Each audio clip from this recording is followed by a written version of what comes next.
जय हिंद, वंदे मातरम। दोस्तों, food processing यानी खाद्य प्रसंस्करण की BA BSc BCom second year fourth semester के बच्चों के लिए जो मैंने कहा था पेपर फंसाने की 100% गारंटी वाली क्लास आपके लिए भाई साहब हाजिर है। और केवल यही क्लास नहीं, आपको सारी 4 से 5 जो क्लासेस हैं वो आपको देख करके जानी है। और छोटी छोटी क्लासेस हैं, 10-10 15-15 मिनट की। आप एकदम परेशान मत हो जाना कि बहुत बड़ी बड़ी क्लासेस हैं जिनमें बहुत ज़्यादा टाइम लगेगा। बिल्कुल टाइम नहीं लगेगा, है ना। और लास्ट में हम आपको मैराथन भी देंगे। कोई भी बच्चा परेशान अपना नहीं होगा। जो BSc MS home study platform से जुड़ा स्टूडेंट है वो सब अपना परिवार है, और परिवार के सभी सदस्यों को हम साथ लेकर चलेंगे। ऐसी कोशिश मैं ऐसी करूंगा और भगवान से प्रार्थना करूंगा आपकी परसेंटेज चमक जाए। बैक तो किसी की लगने ही नहीं दूंगा, इस बात की मेरी गारंटी है। बात करेंगे पहले प्रश्न की। आपकी स्क्रीन पर रहेगा, जल के माध्यम से भोजन पकाने की जो विधि नहीं है वो क्या है। बस अच्छे से समझते हुए चलना, पूरा एमसीक्यू समझेंगे और जहां जरूरत पड़ेगी हम डिटेल्स जानेंगे, फैक्ट जानेंगे और एक एक बात आपके माइंड में फिट करने की कोशिश करेंगे। भाई साहब, जिस विश्वास से आप हमारी क्लास देखते हैं, मैं कोशिश करूंगा कि आपके विश्वास पे खरा उतरूं साहब। चलेंगे आप यहाँ पे, बस रुकना नहीं, अंत तक क्लास को देखना। देखो यहाँ पे, जल के माध्यम से भोजन पकाने की जो विधि नहीं है क्या है। उबालना नहीं है, खदकाना नहीं है, या स्टेइंग नहीं है, या बेकिंग नहीं है। तो जल के माध्यम से भोजन पकाने की ये सारी विधियां हैं, उबालना, खदकाना और स्टेइंग करना। बेकिंग जो है जल के माध्यम से भोजन पकाने की विधि नहीं है। ध्यान रखना, नहीं अगर क्वेश्चन में दिया है तब के लिए क्वेश्चन है ना। चलेंगे यहाँ पे आसानी से। अब देखेंगे यहाँ पे फैक्ट हम समझते हैं। आसानी से जो पचने वाला भोजन है वो होता है उबला हुआ भोजन, है ना। उबला हुआ भोजन बहुत जल्दी हमारे शरीर में क्या हो जाता है, डाइजेस्ट हो जाता है। ठोस भोजन के रूप में कौन कौन आता है, तो आप कहेंगे सर अनाज की जली, उबली रोटी, है ना, फटे दूध का पानी, या फिर उबला अंडा। देखेंगे यहाँ पे ठोस भोजन के रूप में आता है उबला अंडा, जो है ठोस भोजन के रूप में आता है। क्यों आता है, क्योंकि देखिएगा अनाज की जेली ये सब तरल अवस्था में है ना, ये सब क्या है, तरल अवस्था में है। और इसको अगर हम बॉइल्ड करते हैं, अंडे को अगर हम क्या करेंगे, बॉइल्ड करेंगे तो ये ठोस हो जाता है, इसलिए इसको हम ठोस भोजन के रूप में लेते हैं। चलेंगे यहाँ पे बात करेंगे, भोजन को भली भांति पकाने से क्या होता है, भोजन मुलायम और सुपाच्य हो जाता है। इस बात को भी आपको याद रखना है ना। चलेंगे यहाँ पे बात करेंगे प्रश्न नंबर 2 की। आपकी स्क्रीन पर रहेगा, भोज्य पदार्थों के सड़ने का जो कारण होता है वो क्या कारण होता है। एंजाइम, बैक्टीरिया होते हैं, अणुजीव होते हैं, या फिर बैक्टीरिया, या फिर इनमें से कोई नहीं।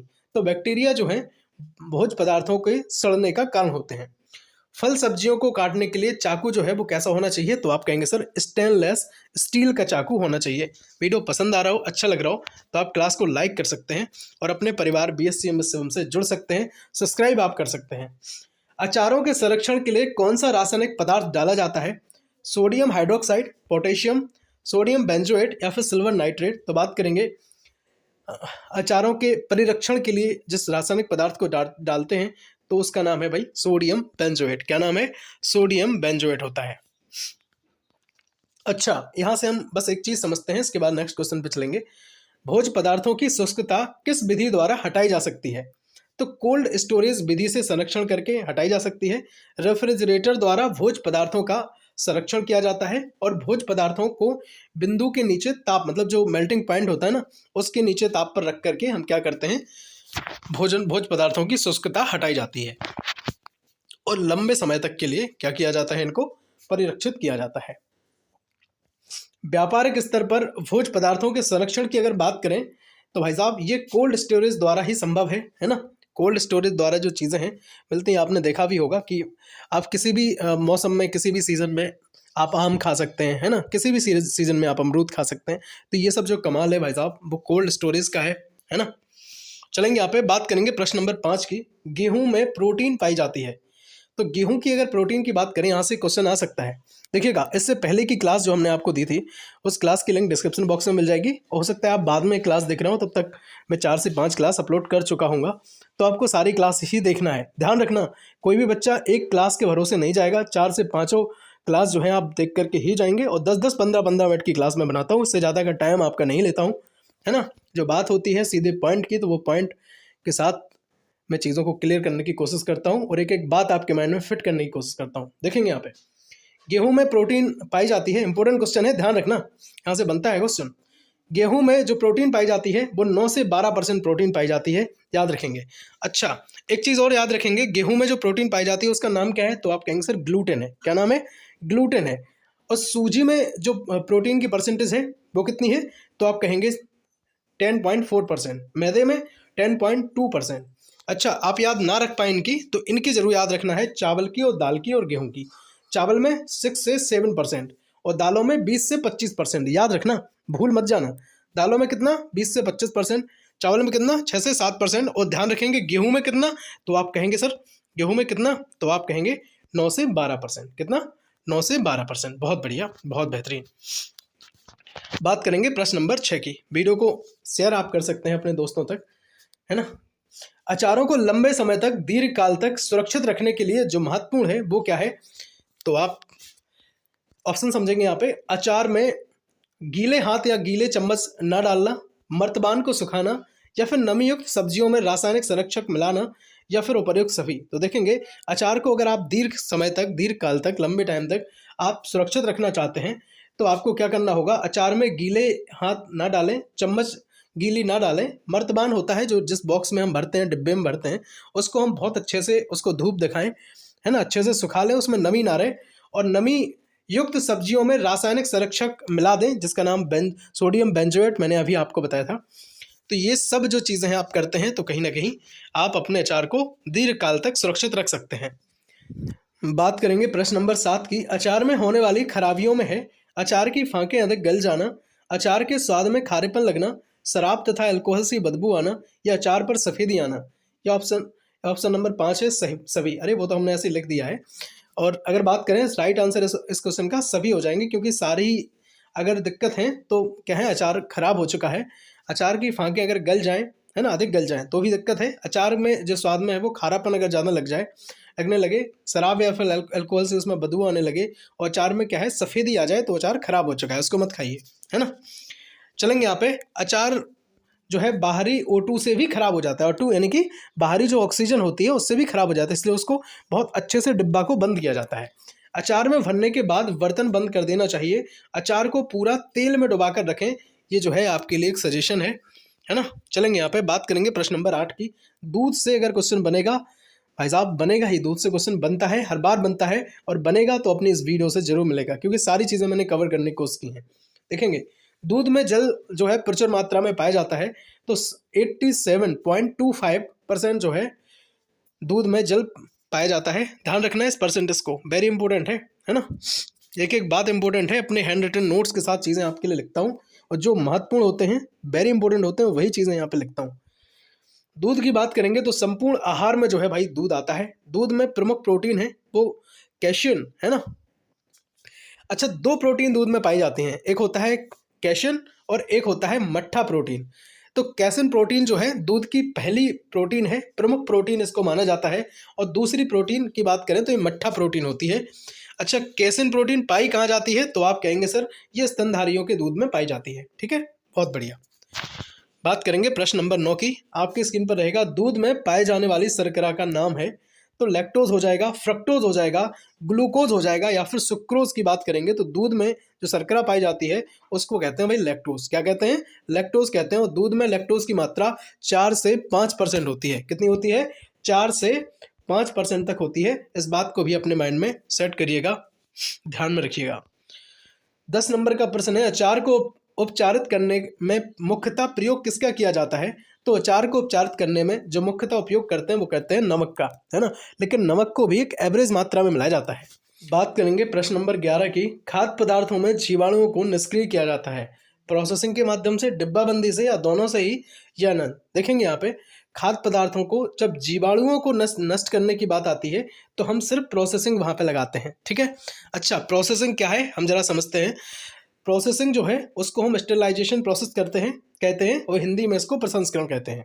अब आप कह रहे होंगे सर प्रोसेसिंग है क्या, बता दो। देखो भाई, डिब्बों को मशीन द्वारा बंद कर देने से उनमें जो हवा में उपस्थित कीटाणु हैं वो प्रवेश नहीं कर पाएंगे, है ना। और लेकिन क्या होता है कि डिब्बों में जो बंद खाद्य पदार्थों में उपस्थित जीवाणु होते हैं उनको अगर आप नष्ट नहीं करते हैं तो उनका जो संरक्षण है अचार का, तो वो नहीं हो पाता है। या अचार हो या कोई भी ऐसा खाद्य पदार्थ हो, तो उनको नष्ट करना भी ज़रूरी है, और ये जो काम है वो डिब्बाबंदी से ही पूरा किया जाता है। ठीक है।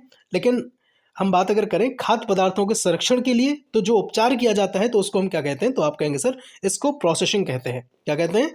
प्रोसेसिंग इसको कहा जाता है। ठीक है।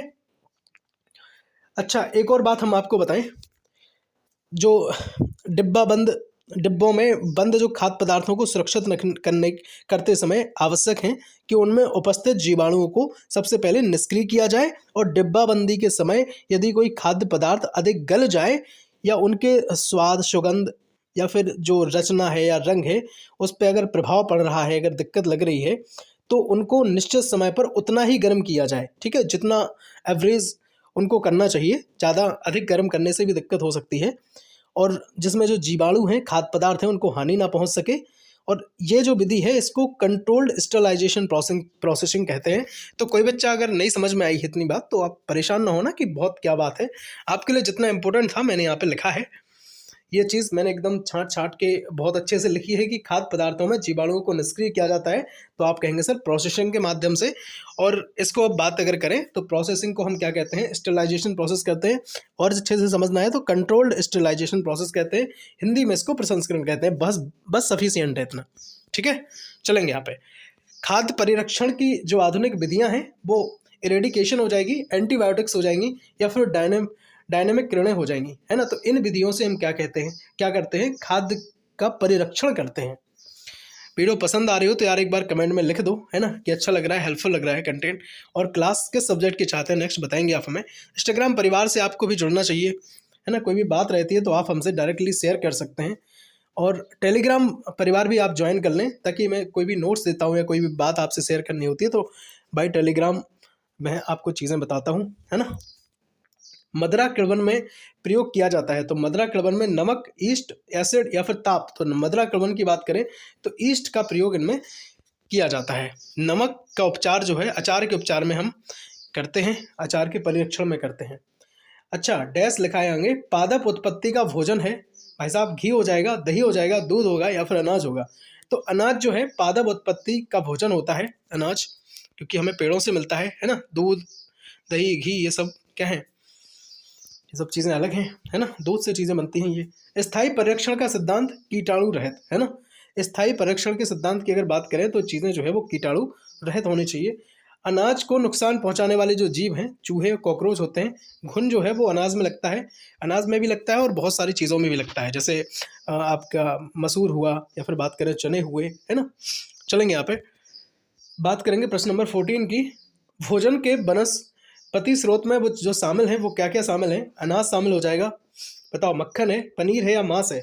ऐसा आप भोजन के वनस्पति स्रोत की बात करें तो अनाज इसमें शामिल हो जाएगा। देखेंगे भोजन के जो स्रोत होते हैं, बहुत सारे स्रोत होते हैं, लेकिन अगर मोस्टली देखें तो मनुष्य जो भोजन प्राप्त करता है वो दो स्रोतों से करता है, या तो वनस्पति स्रोत या फिर जीव जंतु स्रोत। वनस्पति स्रोत में अगर बात करें तो वनस्पति स्रोतों में विभिन्न प्रकार के, जैसे अनाज हुआ, दालें हैं, फल हैं, बहुत सारे मेवे हैं, तो वो सब आते हैं। और अगर बात करें किसकी? जीव जंतु स्रोत की, तो इसमें जो जंतुओं से भोजन प्राप्त होता है ना, जैसे अंडा है, मांस है, मछली है, दूध है, पनीर है, मक्खन है, तो ये सब चीज़ें हैं। बात करेंगे प्रश्न नंबर 15 की। भाप द्वारा पकाने की कितनी विधियां हैं? 2 हैं, 3 हैं, 4 हैं या फिर 5 हो जाएंगी?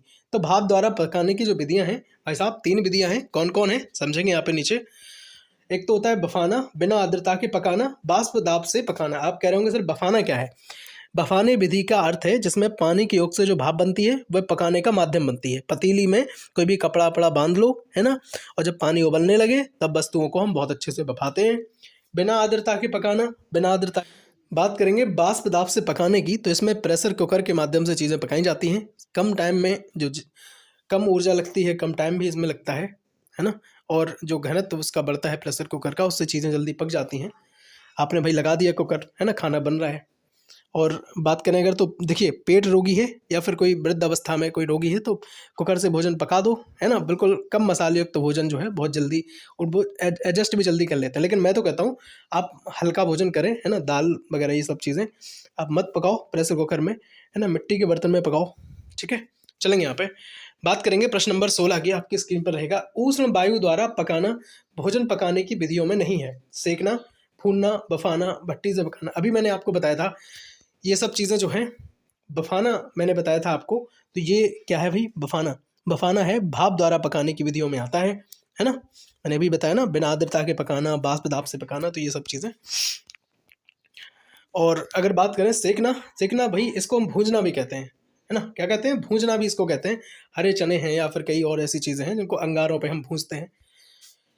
भूनना क्या है? भूनना भाई चना है, लैया है, लाई जिसको हम कहते हैं, गर्म रेत के माध्यम से इनको भूना जाता है। आपने देखा होगा मकर संक्रांति के टाइम जो है कि नहीं, भूना जाता है।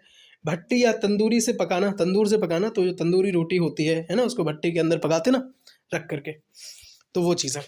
चलेंगे बात करेंगे 17 नंबर प्रश्न की, आपकी स्क्रीन पर रहेगा। खाद्य पदार्थों के परिरक्षण की विधियों में शामिल है डिब्बाबंदी, बर्फ में जमाना, शक्कर मिलाना, सुखाना, है कि नहीं। सुखाने के माध्यम से परिरक्षण करना, चीज़ों को सूखने में बहुत ज़्यादा टाइम लगता है। जैसे सब्जियां हुई, उनको अगर नमी निकालनी है तो 6 से 7 घंटे उनको लगेंगे, या फिर फल हैं उनके लिए अगर निकालना है तो उनको सुखाएं तो 24-24 घंटे उनमें लग जाते हैं कहीं कहीं, है ना। अचार डालना भी परिरक्षण का एक तरीका होता है। तो ये सब चीज़ें हो जाएंगी। 18 नंबर का प्रश्न है जिसका आंसर करेंगे आप, बिल्कुल करेंगे कमेंट सेक्शन में। बिल्कुल सिंपल क्वेश्चन है। अचार के संरक्षण हेतु कौन सा रासायनिक पदार्थ डाला जाता है? Sodium benzoate, HCl, sodium nitrate, potassium nitrate. Comment section में इस क्वेश्चन का आप आंसर करेंगे, हमें बहुत खुशी होगी। लाइक अगर वीडियो को नहीं किया है ईमानदारी से लाइक कर दो। सब्सक्राइब अगर नहीं किया है परिवार को अपने BSc MSc को सब्सक्राइब कर लो, जुड़ जाओ और टेंशन फ्री हो जाओ अपने BA BSc BCom से। बहुत जल्द आपकी, है ना, ऐसा नहीं कि BA की सारी क्लास ही देंगे केवल हम, BSc की भी क्लास मिलेगी, भौतिक विज्ञान की, मैथ की जल्दी क्लास आपको मिल जाएगी, और BA की भी सारी क्लास अपने परिवार पर उपलब्ध है। प्लेलिस्ट आप विजिट कर सकते हैं। अगर कोई बच्चा ऐसा भी होगा जो लास्ट में परीक्षा के टाइम पे वीडियो देख रहा हो, क्योंकि ये जो क्लास है परीक्षा स्टार्ट होने के 1 महीने पहले मैंने डाली है, और अगर कोई बच्चा बाद में देखेगा तब तक सारी क्लासेस आ चुकी होंगी। प्लेलिस्ट की लिंक डिस्क्रिप्शन बॉक्स में मिल जाएगी।